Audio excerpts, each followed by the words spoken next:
In today's video, I'm going to teach you how to restore a disabled Google account. Having your Google account disabled can be a frustrating experience, but don't worry. I'm here to guide you through the process step by step.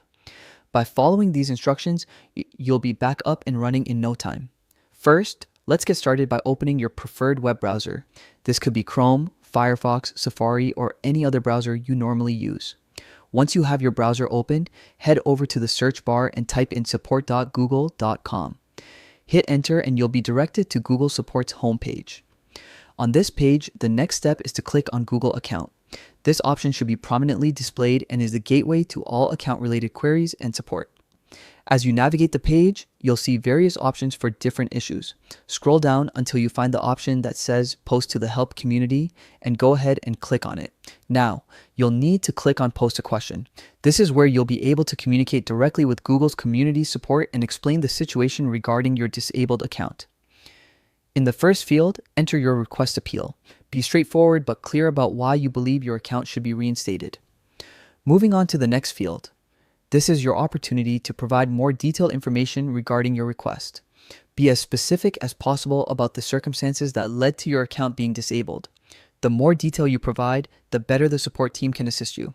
For the category section, scroll through the options and select Account Access and Recovery.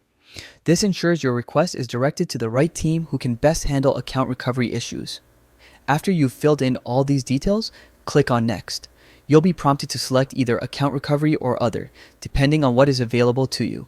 Choose the option that fits your situation best and click Next Step.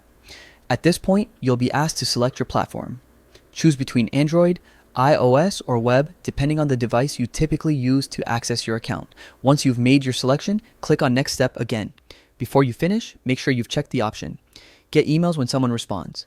This ensures you'll be notified when Google Community Support provides a response to your query. Finally, click on Post. Your request is now submitted, and the next step is simply to wait for Google Community Support to get back to you with their response. And that's it. By following these precise steps, you're on your way to restoring access to your disabled Google account. Remember to keep an eye on your email for any updates from Google's team, and keep your documentation ready if needed for further verification. Thank you for watching, and I hope you found this guide helpful.